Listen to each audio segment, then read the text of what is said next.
What's up, everyone, and welcome to the Sunday Recap Podcast. I am here with Pastor James. Hello, guys. This is episode 64, and we are diving into his message, going in and coming out.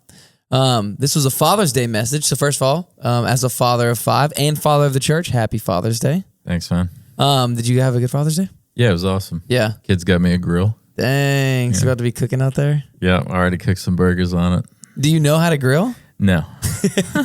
But you'll learn? I'm trying to learn how, yeah. That's a good Father's Day present. Here's something for you to do for me. Now you cook me food. Yeah.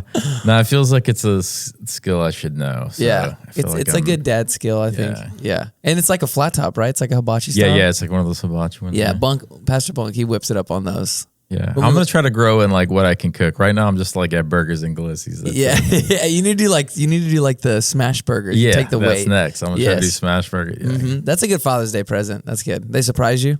Yeah. That's cool. We had the grills too on Sunday. That was cool. Some of the people that was cool. In the lobby, they got to pick up some grills. Yeah. Coincidentally, they're all guys who go to the basketball small group. So no promises, but if you show up, you might get a free grill. That's the in ticket. the future. But anyways, Father's Day I think was a great message. We are in this Why series, and really, this really is on par with that. Just the why behind why a father matters. Why a father's presence matters. Really was the main thing.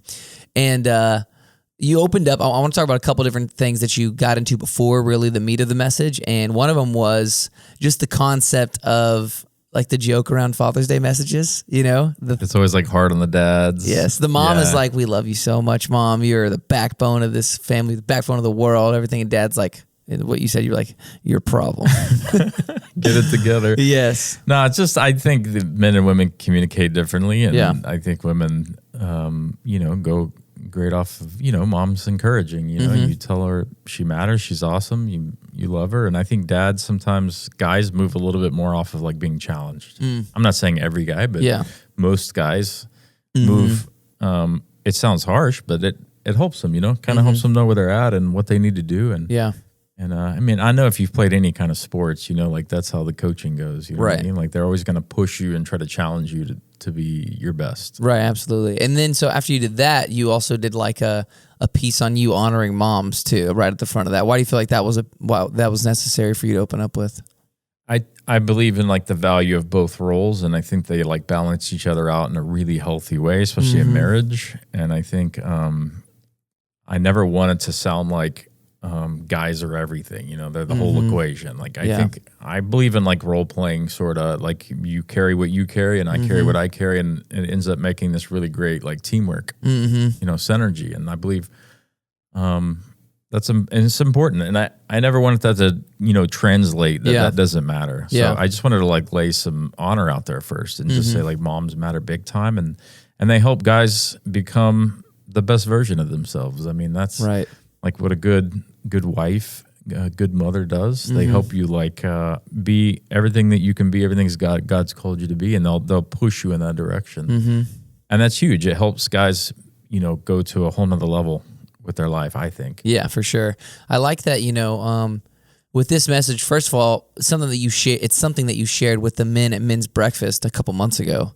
This concept of going in and coming out, and I thought it was really, really impactful then. And then you even mentioned then, like I think I'm gonna share it again for Father's Day, for everybody. But I think it's a really good message for people that are maybe finding it a hard time to do. Maybe they prioritize one or prioritize another, but that really requires both out of you. Yeah, I think my goal was to give guys vision for like what God's interpretation of a man of God was. Because I think if you ask somebody, everyone's going to give you a different answer. Yeah. And I wanted to go like, well, what is God's take on this? Like what does he think a good man is? And I just kind of went back to the Moses thing. Moses is like, this is what a good man is. A man that can go out before the people, but also come in before the people. Yeah. And do both. And that's what I need, God. I need a guy like that. Yeah. And then he gives him Joshua, So I'm like, well, I started just kind of reading into that and looking into that. I think in society, they're always trying to tell you what a man is. Right. Like, oh, it's this, it's that. And I'm like, I want to build are men of God here, like in our ministry, for example, or even in the big church, off of like his take, you know, and it was just kind of like littered all throughout Scripture multiple times. They would always use this verbiage, right? And I was always like, man, I wonder what that means, you know. So I tried to relate it to like going out and doing what you have to do, because sometimes guys have very tough jobs, and they're up in the morning and do a 12-hour shift, and you come home and you're exhausted, you know what I'm saying? You eat dinner and then go to bed, and you got to get up the next day and do it again. So it can be tough going out. Right. Not only that, but when you're out, a lot of times you're not getting a whole lot of support. And it is a little scary. Sometimes it's like you have a job one day, the next day they're like, sorry.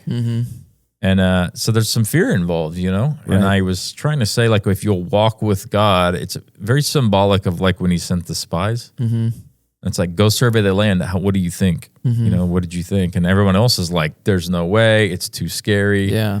And Caleb and Joshua were like, well, in the natural, I agree with them. It is scary. But in the supernatural, you said we can take it. So I believe you. Right. And what does that look like for us guys? You know, when you go out, the situation looks, you know, like, well, I just lost my job. That's fearful. But, you know, God gave me the first one. Yeah. He can give me the second one. Yeah. And he says he's with me, and I believe him. So I'm going to walk in that. Yeah. So that's what I mean by going out. And then coming in, I meant like bring that, whatever you experience out there when you're out, which again involves fear sometimes.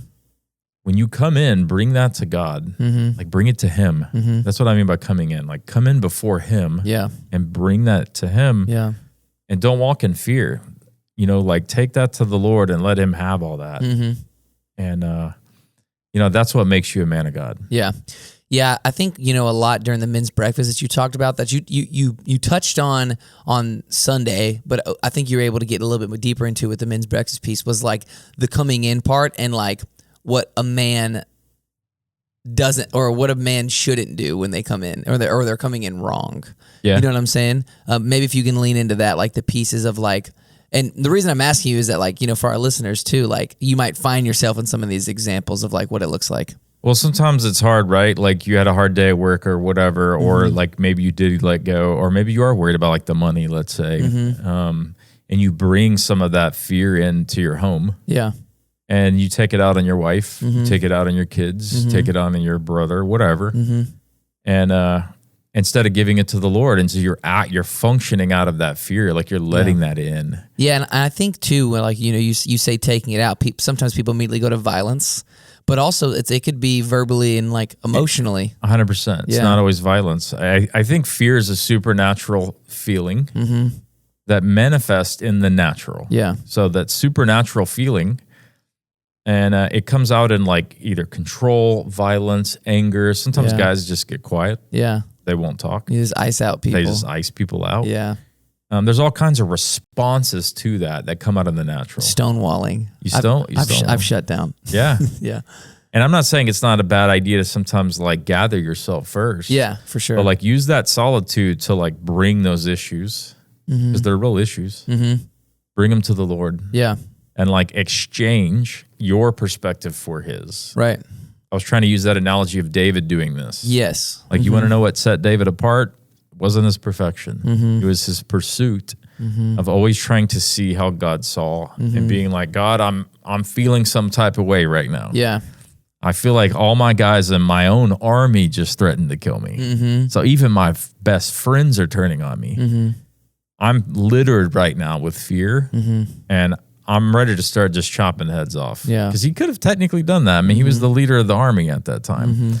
But he was like, I don't want my feelings to run the day. I know the way you see it is the right way. So give me your heart, right, so I can like see how you see. Right. And he sat there in prayer, and he like gathered himself before he went back out and spoke to the men. And I don't know, man, that's like, I'm not saying that that's easy to do. Yeah. I'm saying it's the way.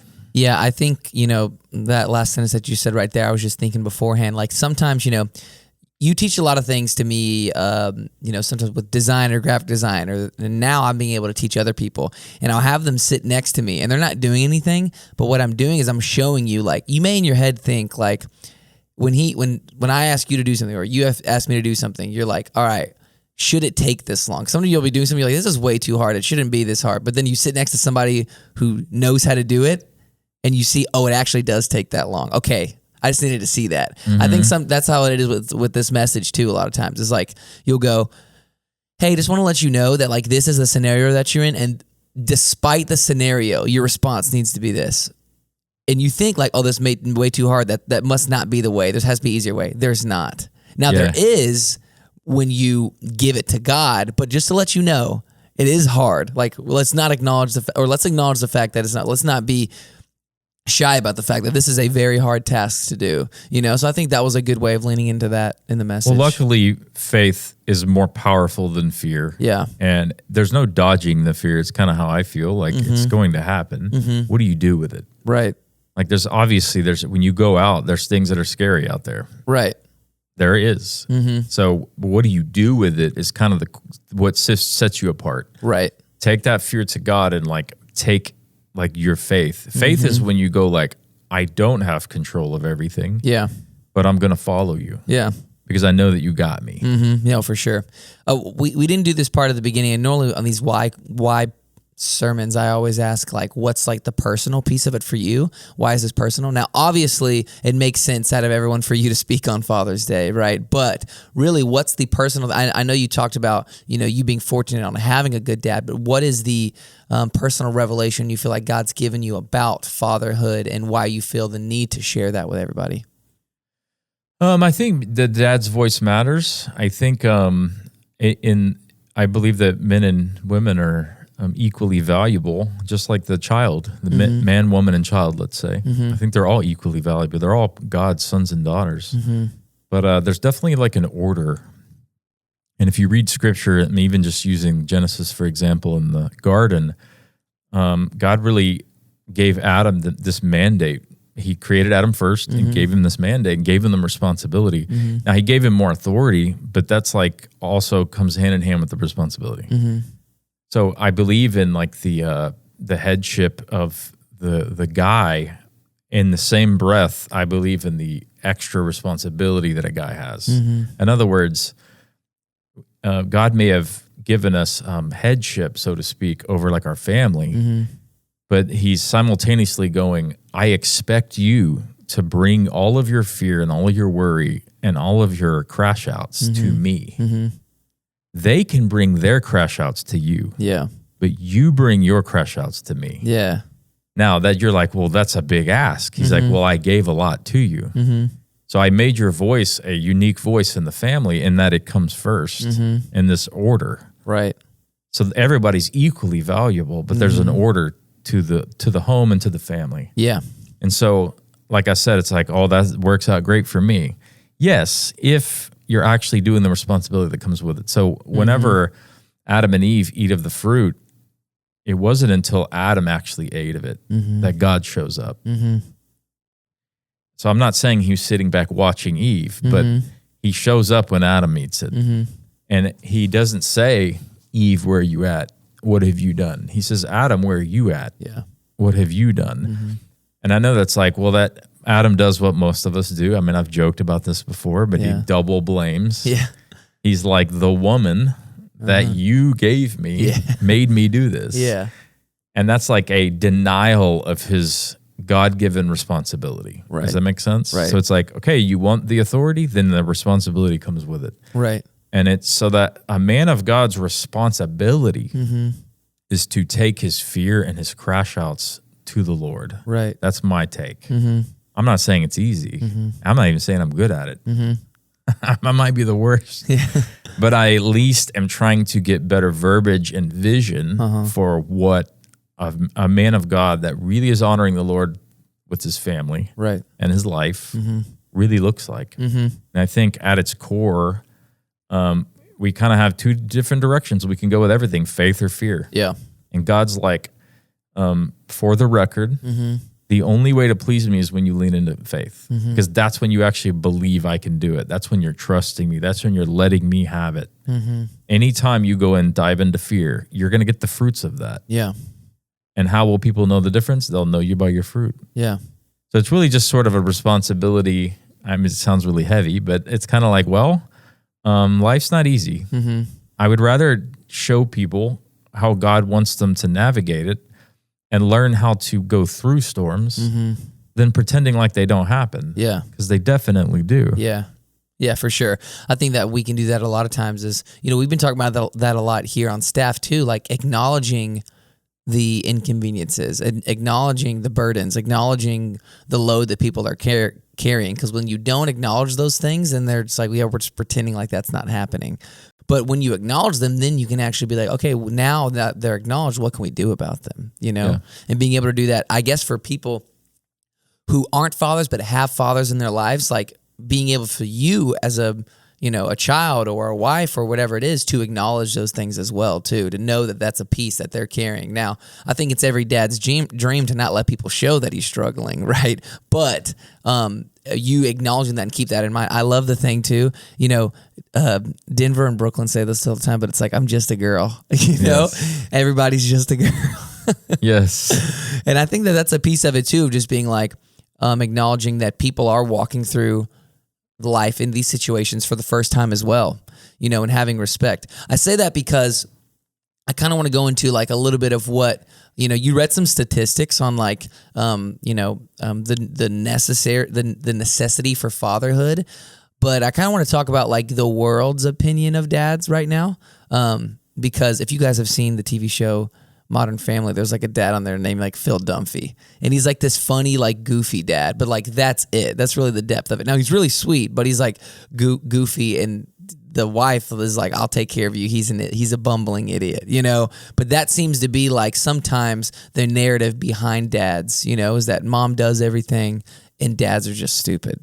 Yeah. So like speaking about society, it's definitely like a dual problem. I mean, it's both like kind of dishonoring to some extent that all these dads are like Disney dads. Like, they're idiots that can't do anything. And so the kids have to figure everything out. Yeah. But it's also like simultaneously comedy. They're trying to be funny. Right. But unfortunately, it slowly starts to create this image. Right.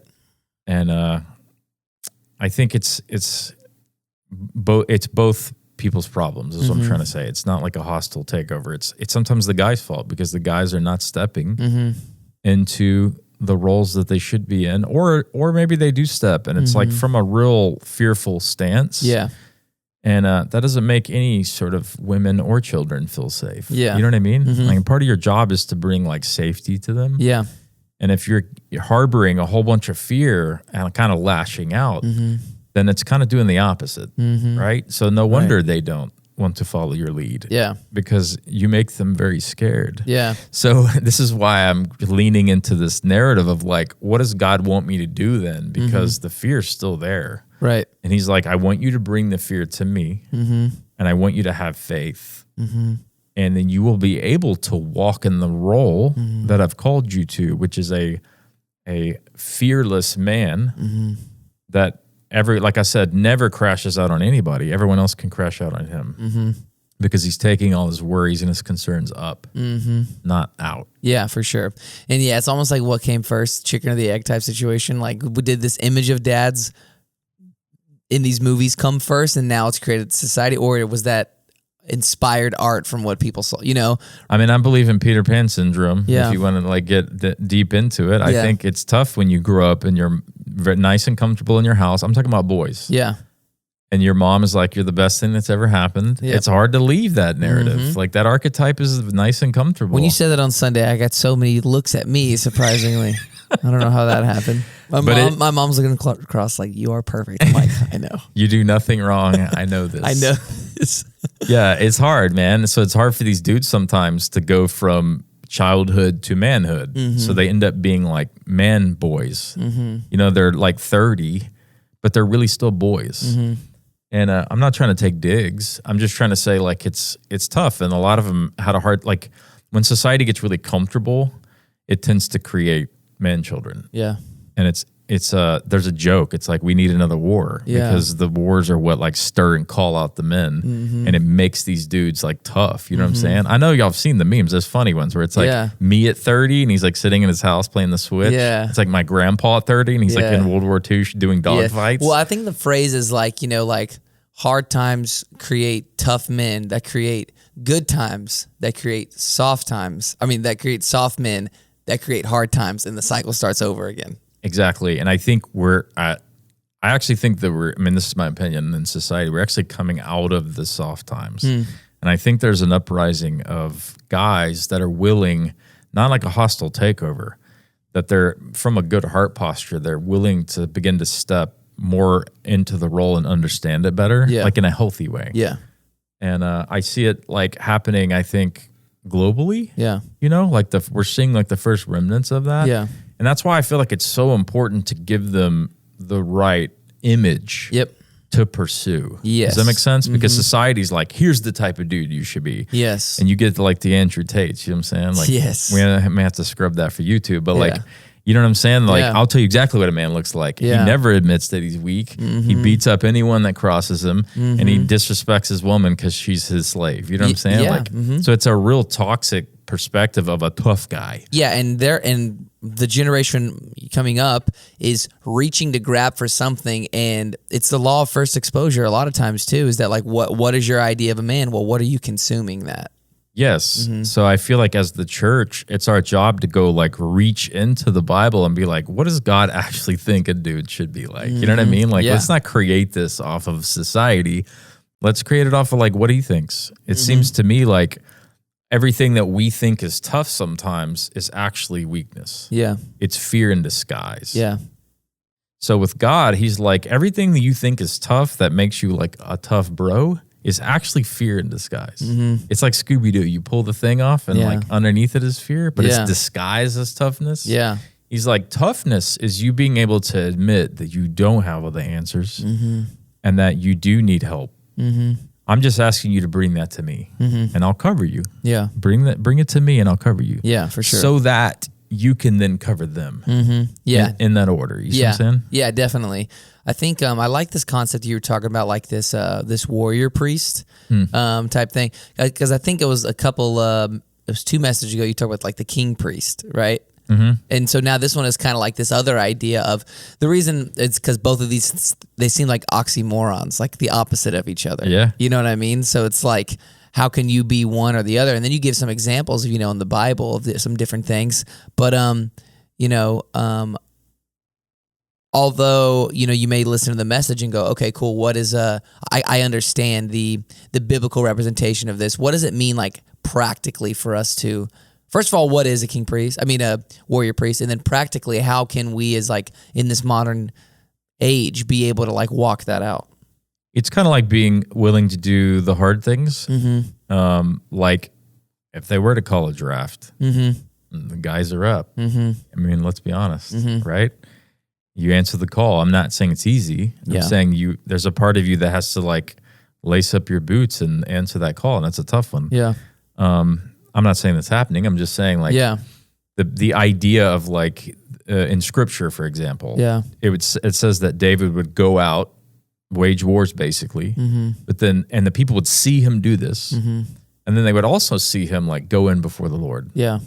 So they would see him go out and come in, and it built trust with them because they begin to see him like not only seek like justice and like holding the line for protection, but also seeking purity. Yeah. Like in himself. Right. You know what I'm saying? No one's making him do that. He's like willingly going, no, I want to seek out the Lord because I don't want to just build my kingdom. I want to build his. Right. And that built a lot of trust with the people that were following him. It says that he began to grow in favor like crazy with all of Israel, the whole nation. And so, yeah, it's kind of like you warrior priest. You have to be able to like go to war and do the hard thing. And obviously, a lot of the guys watching this are not going to war. It's more just like you got to go to work. It's early in the morning. There's a bunch of guys there that may or may not like you. It might be pouring rain. You're in the mud. You're doing the hard thing. But then you're also able to come back and like bring all that pain, all that fear. And bring it to God. You see what I'm saying? Yeah, for sure. Yeah, I like and that's like priestly. It's like what the priest did. Right. So that the priest stayed in the temple. They didn't go out. In the Levitical tribe, their full-time job was to bring in sacrifices to God. Right. They would make a sacrifice for themselves, then they'd make a sacrifice for the people. It was a completely different profession. So you're right. These two like opposite end professions. is like what makes you this like well-rounded Yeah. man of God. Is David like the first example of that? Like a real Joshua one? technically is, because that's the first time it's like referenced in scripture. Right. Moses is like, God, give me a real one. Mm-hmm. Mm-hmm. You know what I'm saying? Yeah. Like, give me a well-rounded dude that can do both. Yeah. Because then he's going to actually be a proper shepherd for these people. Mm-hmm. Because a proper shepherd can do both. I mean, you think about shepherding for a second. Shepherds have to be able to like be gentle and guide sheep and make them safe enough so that the sheep follow the shepherd and simultaneously ready to kill a bear because the bear wants to eat and he's hungry. Yeah. So you got to be like ready, but also like very gentle at the same time. Yeah. So you can take that exact same type of thing. And then a minute ago, you brought up Melchizedek. Jesus is the example of this for us. Yeah. He was both king and priest.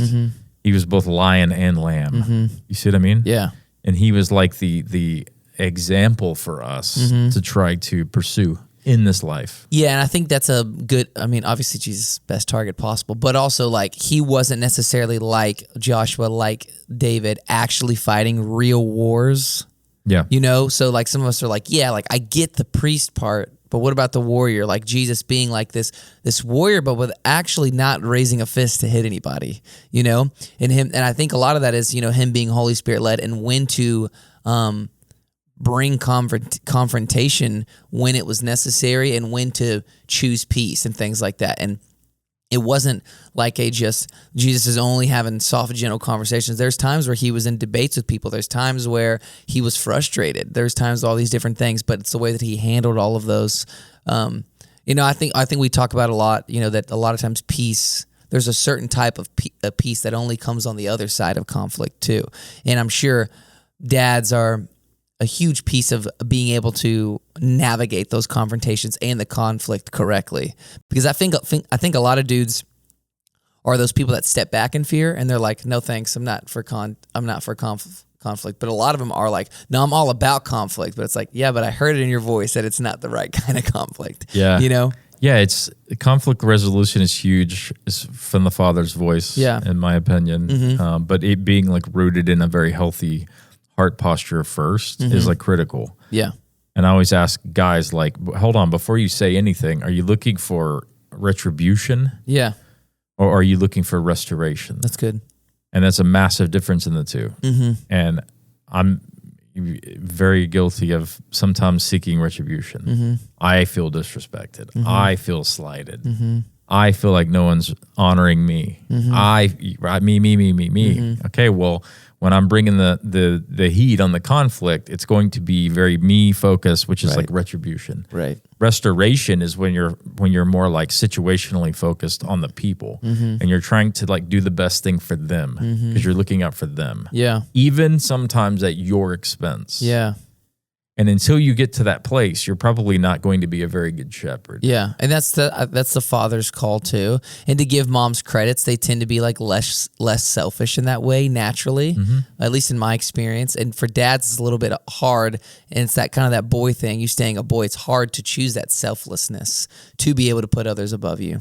For sure. And so I think that that being a important piece for guys to be able to understand is that like, you know, kind of we were saying earlier, like, yes, this is hard. Like it's not up for debate on if this is a hard task. This is an extremely hard task. You have to lay down your pride, your ego, your way, because your pride, your ego, like you're saying, gets you retribution. You can handle any situation the way that you deem it necessary and makes you feel good in that moment. But that doesn't bring any life to a scenario. You know, it just brings, it's just you're slapping a Band-Aid on it, and it really needs a lot more care and attention than that.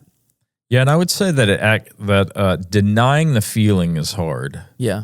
But the solution is actually very easy. Faith is actually very easy. And believing that God can do it is actually very easy. You actually just sit back and believe. And it works. Yeah. The hard part is denying the flesh. You know what I'm saying? Yeah. God's like, I already have things in motion that you don't even know about. If you could just chill. You know what I'm saying? Yeah. And silencing that loud voice. And I think the enemy knows this, so he likes to get into your head and chirp. And get you like worried. I got to control. I got to go confront. I got to. And God's like, I got you. Yeah. If you'll have faith, it's actually a lot easier of a trip. Yeah. You know what I'm saying? You can actually get in the back seat and enjoy the view. Yeah. But you got to give me the steering wheel. Yeah. You know what I'm saying? But Right. you keep shoving me out of the driver's seat and trying to drive. Yeah. So it's tough. You Yeah. know, going up mountains, over hills. So Right. our stubbornness, I think, sometimes makes it tough. Our fear sometimes is Yeah. what makes it tough. But Yeah. it's actually easy. Yeah, and our ambition too. You know, we can get gassed up on what we can do until we can't do something. You know, like you're all about it when you have clarity and confidence on it. But as soon as it's like that insecurity, that inferiority, whatever it is you feel in that moment, that's when that fear comes in, and then you just start coping in all these different ways that aren't of God. But the problem is that you weren't trusting him in the first place in that situation. You had it built on you. So then when it started to crumble and things like that, now you're like, you're ticked at everybody. You're whatever your expression is. And I think that's a big piece too that you hit on, is that everyone's expression is different, you know? Like, I think it's easy for a lot of dudes to be like, it's just rage. Mine's just rage. I just get mad. And I think that is the norm for guys, is just get mad. But every guy's different too. A lot of people are just like, no, I get quiet, or, I get sad. I get some people get sassy, whatever it is, like Passive aggressive, or you get real controlling. Yeah. Yeah, it can look like a lot of things, but I think all of it's really rooted in fear, which is the opposite of faith. Right. 365 times the Bible says, do not fear. So one for every day of the year. Yeah. It says, do not fear. It's not Right. like it would be better if you didn't. It says, don't do it. And then it says, like, the faith is the only, like, supernatural force that is more powerful. It will take you over the fear. But yes, the fear manifests in lots of different ways. Some guys are like, I just get angry. Like, well, that's rooted in fear. Yeah. You're trying to get rid of the feeling Yeah. by using anger. Right. But you're trying to get rid of the feeling. So everyone has a different method Yeah. for getting rid of the feeling. Yeah. It's a spiritual feeling. Right.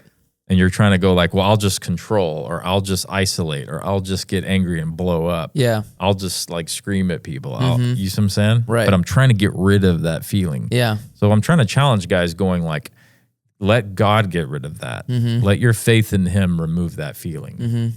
The fear like blocked them from entering the promised land. Yeah. So the fear will also block you from moving in the promised land of your life, symbolically speaking, which is everything that God has for you, all the abundance, all the lineage, all the good things.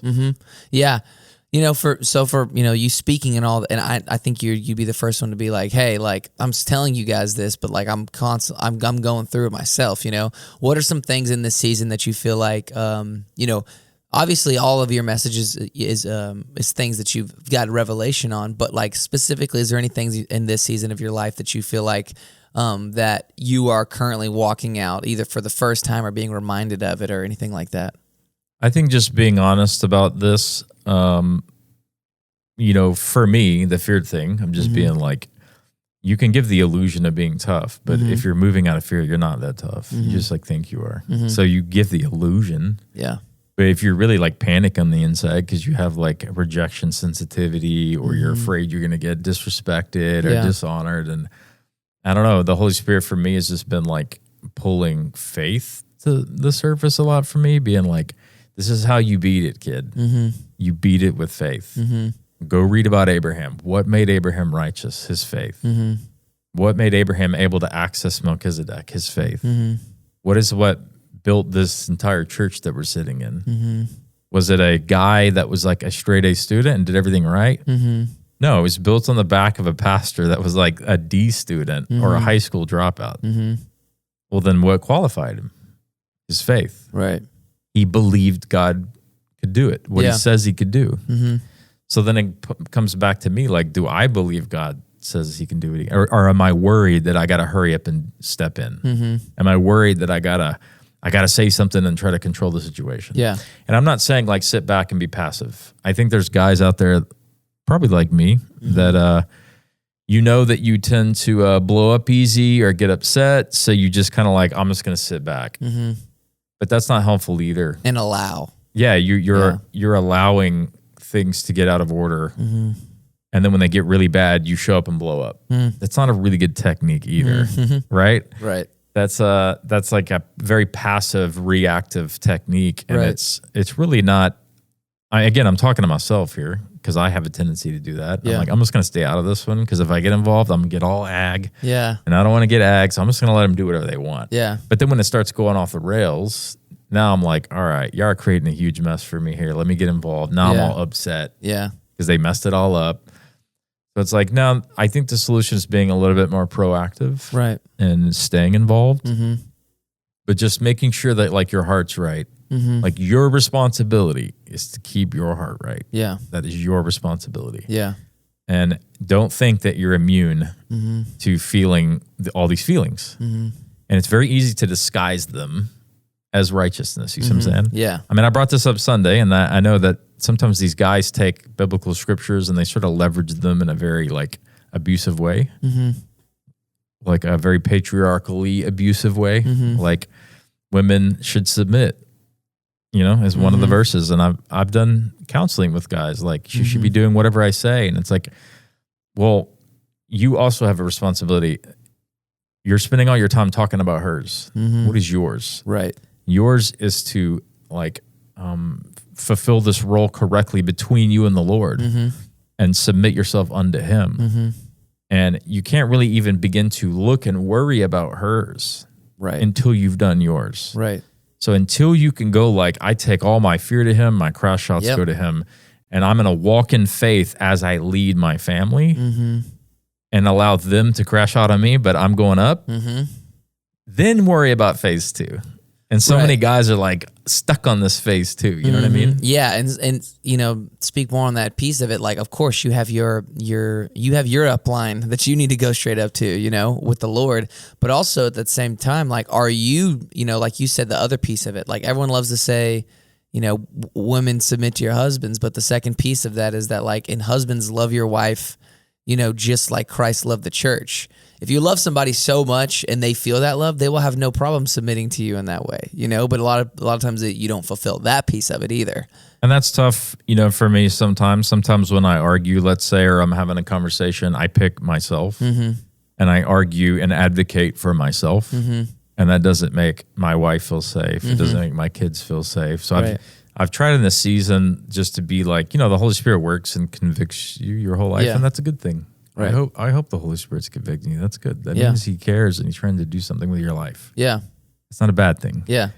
But He's trying to like dredge this up in me, going like, hey, listen, you have very sharp words. Be careful how you're talking. And you're giving people the perception that you're trying to save you. So it's not that you have to die for people, Yeah. literally. Yeah. It just means like you would be willing to not get what you need so they could get what they need. Yes, and to add on even more to that, and that you are portraying that so much with your words and your actions that they feel that. They feel Because that. sometimes people are like, well, a dad will feel that way. Yeah, I'll do anything for them, but they never express it in any way. You know what I mean? And you get it's just classic movies. I love movies, so that'll be like, be like, Dad, you never loved me. Like, I would have done anything for you, all these different things. Well, you never said it. You know what I'm saying? Like, that's a big piece of it too.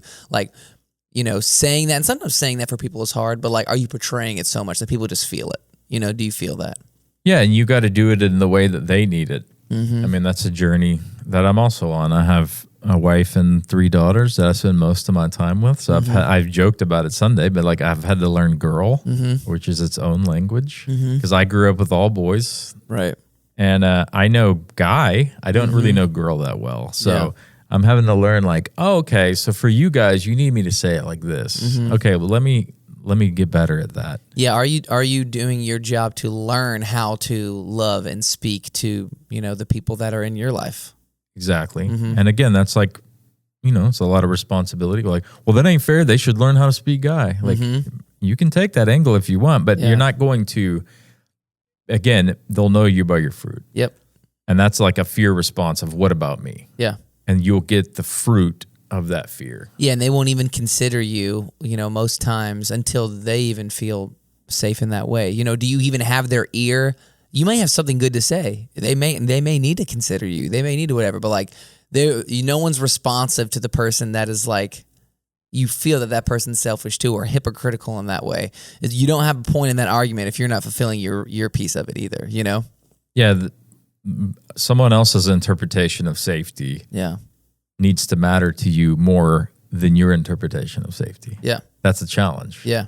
Because that involves a lot of listening. Yep. Be like, what do I need to do to make you feel safe? I can't just project this like, well, I've already told you you're safe, so discussion over. Yeah. Right? Like, right. That doesn't work. Yeah, it's the whole acknowledging thing. You can't just not acknowledge somebody's like, you know.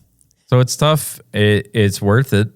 It's worth the time. Mm-hmm. And I think for the dads out there, like, your voice matters. Yeah. And your role is important. That's what I think. Mm-hmm. But I think it needs to be sanctified and holy and standing on the right foundation. Mm-hmm. And until the guys are standing on the right foundation, we're going to continue to see the houses fall. That's kind of what I think. Mm-hmm. So I'm trying to challenge the guys, hopefully in a healthy way, to be like, hey, I'm messy as anybody out there. I'm trying to make sure that I'm standing on rock before I use my voice. Yeah. Yeah, that's good. Well, I got nothing left. I feel like we got all this, you know, Father's Day. It's when you were speaking on Sunday, you're like, all right, this is a little intense. Can we do a little joke or something? But it's all good stuff, you know. So do you got anything else to say to all the dads and people listening? No, just dads, you matter, and you know, keep bringing your fears and worries and your crash outs to the Lord. Bring it to His feet, and let your family see you come in. You know, let them see you come in before the Lord and give that to Him, and be honest with them about where you're at. Yeah. And I think the more honest you are about that, the more tough you're actually going to appear to them. Mm-hmm. Yeah. And the more that's going to bring more safety to your family. And I think your voice in the family is important. I think the sons and the daughters need the father's voice. Yeah. I think it's unique. And I think for all the single moms out there or sons that didn't have a father, I hope that our community at our church, or just churches in general, have a bunch of guys who have been fathers and are willing to be spiritual fathers that you can come and involve in your life, because I think those people can make a huge difference. Yeah. And so it's not necessarily a specific person, sometimes just somebody that's able to like walk in that voice for you and kind of cover you. Yeah. Helps develop the child, I think. Yeah. And so churches should be a place where you can get that from that community. You know what I'm saying? Definitely. So, I'm a product of it for sure. So very, very important.